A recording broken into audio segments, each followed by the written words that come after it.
I knew I shouldn't have come the second my heels hit the marble floor. It was my mom's retirement party, some country club in Savannah. All white tablecloths and fake laugh energy. She only invited me out of courtesy, her exact words on the phone. I should have taken that hint, but instead I showed up in a navy wrap dress I thought was decent. Apparently not. When the champagne toast kicked off, I stayed quiet in the back with my ginger ale. Everyone clinked glasses, and Mom stood at the head table, basking in applause like she'd won a Lifetime Achievement Award. Then she hit me with it. "And a special thanks to everyone who made time to be here," she said, scanning the crowd. Her eyes landed on me, and her smile tightened. Even Shannon could make it, though I hear someone pulled a few strings to make sure she didn't feel left out. A few people chuckled. My stomach dropped. Quick note: before listening, share which city or country you're watching from. My Aunt Belinda didn't waste a second. "Well," she said, loud enough to carry. Sometimes it's nice to let her feel included for once. Poor thing's always off in her own little world. She grinned like she'd just told a cute joke. Everyone around her nodded. Then my brother Ronnie piped up from a few seats away. "She looks like something from a lost and found bin," he snorted. "Like somebody left that outfit on a Greyhound." That one got real laughs. I didn't say a word, didn't blink. I just stood there, holding that plastic cup like it could block the words from hitting me in the chest. The ice had melted. The bubbles were dead. But I kept sipping like it gave me something to do besides flip a damn table. No one said anything in my defense. Not even a half-hearted, "Come on, that's enough." Nothing. The moment passed, and they moved on to someone else's speech. Just like that. I stayed until dessert because I was too proud to bolt and too numb to pretend to enjoy myself. I nodded, smiled, shook a few hands, and walked out like nothing happened. But something had. That wasn't a throwaway moment. That was a line in the sand. They didn't cut me out by accident. They did it right in the open because they thought I'd take it. They were wrong. I got back to Tallahassee that night and dropped my overnight bag in the laundry room like it weighed 100 pounds. Didn't even turn on the lights. Just stood there in the dark, listening to the hum of my fridge and the tick of the wall clock. I wasn't angry, not the yelling kind anyway. I was done. Just done. That party didn't hurt me. It confirmed what I already knew. I was never part of the club. I was just the one who made sure the lights stayed on. Every month I paid my mother's utility bills. Gas, water, electric, all drafted off my account. I set it up back in 2016 after she forgot to pay for 3 months straight and nearly lost heat in January. She'd call it a favor. I called it enabling. My Aunt Belinda? She didn't have the decency to say thank you when I booked her hotel every time she came to Florida. She'd text me, "Find me something near the marina, not too noisy." Never once offered to cover it. She said I understood the internet better. I'm 42, not a damn hacker. Then there was Ronnie. Ronnie always had a story. Rent short, tire blew out. Girlfriend ran off with his debit card. He'd ask for 200, 300, once even 800 just for the weekend. Then disappear until the next crisis. His promises were like smoke. Pretty at first, gone in a second. But the real kicker was the beach house. Crystal Sound, South Carolina. My dad bought it back in the late 90s when things were still decent between him and Mom. By 2011, everything was falling apart. The HOA was threatening liens, taxes were overdue, and Dad was drowning in his third bankruptcy. So I stepped in, took out a personal loan, cleaned it up, and put the title in my name so it wouldn't get seized. Calvin, my old lawyer friend, handled the paperwork. Everyone was grateful that summer, for about 10 minutes. After that, you'd think it was some inherited family jewel. They'd say stuff like, "Let's head to our house this weekend," or "Don't forget to mow the lawn at our place." Like my name on the deed didn't mean a damn thing. I handled every roof leak, every HOA complaint, every landscaping bill. They just showed up with towels and sunscreen, and I kept doing it, because it felt easier than the fight. Because I convinced myself that keeping the peace meant swallowing the cost. Over the years, it stacked up. I covered a new AC unit, septic tank repairs, bought a new fridge when the old one finally gave out. Never once was I asked what I needed. Never once was I offered help. They treated me like I was lucky to be allowed in the group chat. Even birthdays felt like a joke. Ronnie got a surprise party at the lake house when he turned 35. I got a $10 Publix cake and a text from Aunt Belinda that said, "Hope you're doing okay." That was last year. Still, I kept showing up. I picked up dinner tabs. I drove 3 hours to help Mom unclog a toilet because she didn't want to pay a stranger. I fixed Ronnie's bumper after he rear-ended someone and lied to insurance. I was the reliable one, the fixer, the ghost in the background who made sure their lives ran smooth. And then they laughed at me, in public. Like I was some embarrassing cousin tagging along for a free meal. I stood in my kitchen that night, staring at the dim blue glow of my modem. I wasn't sad. I wasn't betrayed. I was clear. They'd mistaken my silence for weakness, my help for obligation, and I'd let them. But that was over now, so I pulled out my laptop. Right there at the kitchen table, still in the same wrap dress from that god-awful party, hair sticking to the back of my neck from the drive. First thing I did was open my email and type out a message to Calvin. He was the same lawyer who helped transfer the beach house into my name all those years ago. He was semi-retired now, but we still exchanged Christmas cards. Subject line, "Need your help again. Time to sell. No explanation, no venting. Just a clean message with the address, parcel number, and my cell." I hit send before I could second guess it.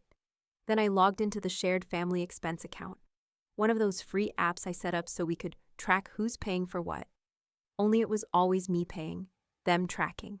I clicked into the settings and started removing names. One by one, Ronnie, Mom, Belinda, all gone. Then I opened my bank portal and pulled up my autopay list. Canceled the water bill for Mom's house. Canceled the recurring hotel card I used for Belinda's bookings. Canceled the gardener for Crystal Sound. Click, click, done. No warning, no texts, no explanations, just off. I was surgical about it, not angry, just sharp. Then I reached into the file drawer under my desk and grabbed the manila folder I hadn't touched in years. It was labeled in faded Sharpie, house docs. Inside was everything, copies of the deed, tax receipts, maintenance logs, contractor invoices, HOA letters, all addressed to me. My full name, my money, my damn property. I ran my fingers along the edges of the papers. They were still crisp, still clean. Because no one else had ever touched them, no one had ever asked. There was a scanned invoice for a new hot water heater from 2014. $1,160, paid in full, right next to it. A note from Belinda asking me to make sure the AC was working for the kids before they come down. I found one from Ronnie, scribbled on a napkin, and scanned into my files. "I'll pay you back soon, I swear. Thanks again, sis." That was for the down payment on his lawyer after he nearly got hauled in for unpaid tickets in Jacksonville. He never paid me back. I sat there for a long moment, just staring at the neat little stack. I wasn't unsure this time. I wasn't waiting for a better moment. I wasn't trying to be nice. I pulled out the sale documents Calvin had drawn up for me 2 years ago, back when I almost sold the place, but didn't. Calvin already had the prior listing packet ready. All I had to do was sign off. I opened them on my screen, filled in the missing pieces, signed every damn line. There was a final checkbox for agent contact and listing approval. I clicked it. That was it. The house was going on the market. I didn't text Ronnie. I didn't call my mother. I didn't forward the paperwork to Belinda. They'd find out the same way they'd found out the fridge broke or the lawn was overgrown, when it hit them in the face. And this time, I wouldn't be there to fix it. I closed the folder and pushed it to the back of the drawer. I wasn't erasing anything. I was documenting the handover, quietly, officially, permanently. I turned off the lamp and walked down the hall. By the time my head hit the pillow, we had an offer and escrow opened the next day.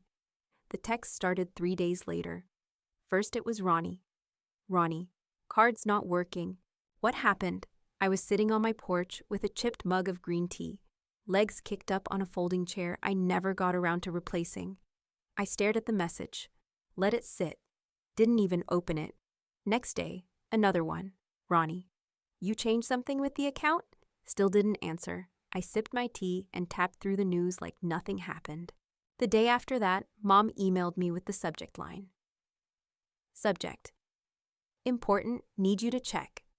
Body: My gas got shut off. Is something wrong with the auto pay? I had to call the city. Super embarrassing. Embarrassing, I wanted to laugh. That was rich coming from someone who stood in a ballroom and called me a pity guest. Then Aunt Belinda decided to chime in. She didn't even use words at first, just sent me a photo. The Crystal Sound Beach House. Overgrown lawn. Dying palms. A busted screen door hanging open. Under the picture she wrote, "Did you forget the gardener again?" I didn't forget. I canceled him. 2 clicks. And now the weeds were telling the truth for once. I didn't write back to any of them. Not a text. Not a "let me check." Not even a thumbs up. I just let it pile up. Ronnie sent another one a day later. Ronnie, seriously, what's going on? I got groceries in my cart. Then another. Ronnie, I'm not playing around here. Can you just fix whatever's wrong? I turned off notifications and left the phone screen down on the counter. Felt like sliding a deadbolt across a door. They didn't like being ignored. That was clear. They were used to sending a fire and watching me drop everything to put it out. A clogged drain, a forgotten password, a broken lamp. Shannon would fix it. Not anymore.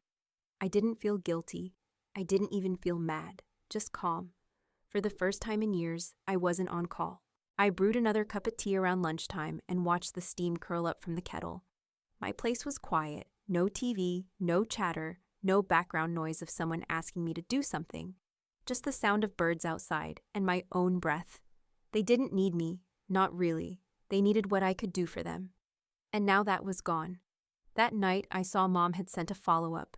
"I'm not sure what's going on, but I hope everything's okay. Can you check on the payments this week?" Check on them yourself, I thought. Then Ronnie again. "I got a date tonight and my card keeps declining. Can you at least Zelle me like $50 till I figure it out?" That one made me laugh out loud. Out of habit, I nearly hit reply. Then I stopped. I sat there and watched my own finger hesitate above the screen, like it was waiting for permission to break the habit. Instead, I pressed the lock button and slid the phone into the kitchen drawer. They were scrambling, and I wasn't helping. Not because I was being cruel, but because doing nothing was the one choice I'd never made before. And damn, it felt good. 2 weeks later, I opened my front door, and there he was, Ronnie, standing on my porch in beat-up sneakers and a too-tight Buccaneers hoodie, holding a greasy paper bag like it was a peace offering. "Hey," he said, like we'd just bumped into each other at a gas station. "I brought tacos. That one place you like on Appalachia. Still your favorite?" I didn't answer right away. I just looked at the bag. Oil had already soaked through the bottom. The smell was strong. Ground beef and stale onions. "You gonna let me in or what?" he asked, giving that lopsided grin he used to use on teachers when he forgot his homework. "They're still warm. Swear to God." I stepped halfway outside, blocking the doorway with my arm. "What do you want, Ronnie?" He blinked, taken off guard. "What do you mean? I can't visit my sister now." "You haven't visited your sister in 3 years unless you were broke?" He laughed, but it was hollow. "Damn, all right. Guess I deserve that." He shifted the bag in his hands, wiping his thumb on his jeans. "I figured we could talk. Clear the air or whatever. I mean, come on, Sean. We're siblings. Why you acting like some landlord coming for rent?" I crossed my arms. Siblings don't scam each other for vacation money. His face dropped, like he didn't expect me to come right out with it. "Okay, now that's not fair. You lied about needing help with your car. You used that money to take Jenny to Clearwater. You even posted the damn pictures. I didn't think you'd—" He stopped himself. "Look, I messed up. But you freezing me out like this? Cutting the cards, not even responding. That's cold, Shannon." I leaned against the doorframe. No colder than laughing at me in front of 30 people. He looked away. That wasn't what it looked like. It was exactly what it looked like. There was a long pause. I could hear the hum of a lawnmower from a few houses down. He kept staring at the porch railing like it might save him. "I'm not here to fight," he muttered. "Just thought you might still care." "I do care," I said. "Enough to stop letting you use me." His eyes narrowed. "Wow, so that's how it is now?" "That's how it's always been. You just didn't notice because I never said no." He took a step forward, but I didn't move. "You need something, Ronnie? Food? Money? A ride? Call someone else this time." His mouth opened like he wanted to argue, but nothing came out. The paper bag sagged in his hand. "You're really not going to let me in?" "No." He stared at me for a second longer, then scoffed, turned around, and walked down the steps. The bag of tacos swung limply by his side. I didn't slam the door. I didn't yell after him.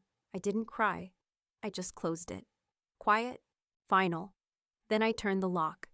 As soon as the door clicked shut behind Ronnie, I went straight to my laptop. No pacing, no second thoughts. I opened Excel and started a blank sheet. Labeled the columns, date, service, amount. I wasn't chasing pennies. I picked one thing, one debt. October 2021, legal retainer, Norton & Fields, $3,800. That was the lawyer I hired when Ronnie nearly got hit with a contempt charge for missing court. He called me frantic, said he'd lose everything if he didn't get representation. I wired the retainer that same day. Never even got a thank you. I bolded the total at the bottom, added a note, due upon receipt. Then I attached it to a clean 2-sentence email. Subject: outstanding balance body. Attached is the invoice for the legal fees I paid on your behalf. Please reimburse as soon as possible. I CC'd Mom and Aunt Belinda. Just for transparency. No threats, no sob stories. Just math. I hit send. 15 minutes later, Mom texted, "Mom, I didn't raise you to be cruel." The irony nearly knocked me off the couch. Aunt Belinda followed with nothing but a sad face emoji. That was her version of a statement, apparently. Ronnie stayed quiet for 2 full days. Then he texted, "Ronnie, you want it back that bad? Fine." No apology, no questions, no denial, just that. Later that evening, I got the deposit notification. $3,800 even. I checked the source. It came from my father's joint account, not Ronnie's. No message, no subject line, just a clean transaction like it was a cable bill. I stared at the confirmation screen, waiting to feel something: anger, closure, relief. But all I felt was this low, quiet confirmation. They still didn't see it, any of it. This wasn't them understanding the damage. This wasn't someone finally owning up. This was just about settling a tab so they could keep pretending none of it ever happened. No one said, "We were wrong." No one said, "You didn't deserve that." Not even a lazy, half-hearted sorry. I closed the laptop. There was nothing left to chase. Not respect, not thanks, not family unity. Just facts, just numbers. I stood up, stretched my back, and turned off the living room light. That invoice wasn't about the money. It was about showing them I knew what it cost me. Every time they called, every time they took, every time I kept quiet. Now it was in writing. 3 days after the wire transfer hit my account, there was a knock at my door. Not a text, not a call, just a quiet knock, like whoever was out there wasn't sure if they should even be standing on my porch. I peeked through the window and saw her, Kaylee, Ronnie's ex, the one with the long brown hair and the soft voice. I hadn't seen her in almost a year. She was barefoot in flip-flops, wearing an old UCF sweatshirt, holding a plastic folder tight against her chest like it might fall apart. I opened the door. Her eyes were red, not smeared makeup red. Raw, swollen, been crying for hours red. "I'm sorry," she said, voice cracking. I didn't know where else to go. I stepped back and let her in. She sat down at the kitchen table, didn't touch the glass of water I offered, and slid the folder across to me like it was evidence in a courtroom. I was cleaning out the closet in his place. He left a bunch of stuff behind after we split. I found this. I opened the folder. Deeds, tax statements, maintenance receipts, insurance forms, every single one with my name on it. Ronnie always said the beach house was his family's, that he paid for it, that he covered the upkeep. She swallowed hard. I asked him once if it was in his name. He got weird, changed the subject. I flipped through the papers, recognizing my own signatures, my own scribbled notes on the margins. Kaylee sat with her hands clenched in her lap. "I thought you should know," she whispered. I nodded once. "Thank you." She hesitated, then added, "He used you to make himself feel like a provider, like he had something to offer. That place, that was his brag. He made it sound like it was all him." I didn't speak. I didn't need to. Kaylee looked down, her voice even softer now. "You weren't invisible, Shannon. You were just being blocked by his ego." She stood slowly, wiping under her eyes. "I should have known sooner. I should have asked more questions. You're not the only one who looked the other way, I said. At the door, she turned back one last time. He's going to spiral when he realizes you're really done. I'm counting on it. She gave a sad smile, like she wanted to say more but didn't have the energy. I closed the door behind her and locked it. Then I went back to the table, opened the folder again, and stared at every document, every stamp, every date that proved I wasn't crazy. I hadn't imagined the weight I carried. They just lied loud enough that everyone believed them instead. But not anymore. 2 days after Kaylee left, the house closed. The sale cleared at 3:12 p.m. on a Wednesday. My phone buzzed with a bank alert and a single email from Calvin. Subject, all done. No confetti, no parade, just a number sitting in my account. 6 figures. My name, clean. I stared at it for a minute, then opened a new browser tab and logged into my parents' bank. The one I'd used for years to drop money in whenever my mom forgot how autopay worked. I transferred exactly $18,000. No note, no subject line, no emoji, not to win anything, not to say we were even, just to close the books. That was their cut. Their symbolic slice of something they never paid into, a goodbye payment. I logged out and deleted the account from my saved logins. Then I started packing. I didn't announce the move. I didn't post anything, didn't call anyone, didn't send out a change of address card like I used to do for everyone else when they moved. I just packed up my Tallahassee apartment over the next 3 days, slow, quiet, one box at a time. My new place was outside Gainesville, about 10 minutes from a nature trail and half a mile from a lake. 1 bed, 1 bath, big windows, and enough space to stretch my arms without bumping into someone else's crap. I bought it cash. No landlord, just me. No roommates, no shared passwords, no tangled favors. First thing I did when I moved in was unplug my landline. Then I deleted every old family group chat and blocked the numbers I couldn't trust myself not to answer. No more emergency runs to unclog someone's toilet. No more borrowed cars, late-night Zelle transfers, or guilt-laced voicemails. I planted herbs on the back porch: basil, rosemary, mint. I set up a used bookshelf I found at a thrift store, and for the first time in my life, it held only my things. My books, my photos, my damn name on the lease and the deed. My mornings were slow and silent. No buzzing from someone who needed a favor, just the sound of birds and the soft rush of wind coming off the lake. The quiet didn't scare me like I thought it would. It felt earned. Weeks went by. Nothing. No calls, no texts, no guilt-laced emails, no half-assed apologies. Just silence. And I liked it. The air around me felt wider, like my life had finally exhaled. I'd wake up, drink coffee by the window, listen to the birds scatter across the water like they had somewhere better to be. No one demanding anything. No one telling me how I should have handled things more gracefully. It was just me, finally. The only one who showed up was Braden.